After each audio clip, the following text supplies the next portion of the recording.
If you want to get rid of your popping P sounds in Audacity, there is actually a way to do that.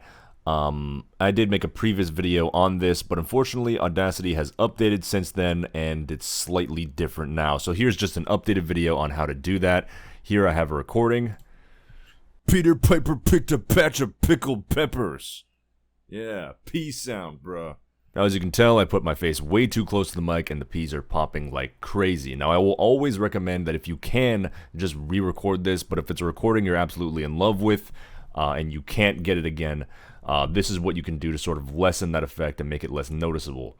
So what you're going to do is you're going to grab the area where your P is popping, like right here, and then you go down to Effect up here, go down to Graphic EQ, and then sort of replicate this appearance here. Starting at 200, you're going to sort of just sort of roll off here until you get to 50, and then that's going to be basically nothing. So you press OK, and that's going to lower your P sounds, make the popping less noticeable, and you can press Control R to repeat the previous effect with each P that you have.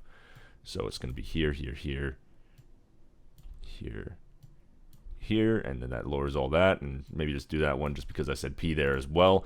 We'll play this back, and you can tell the P's will be much less noticeable. Peter Piper picked a patch of pickled peppers.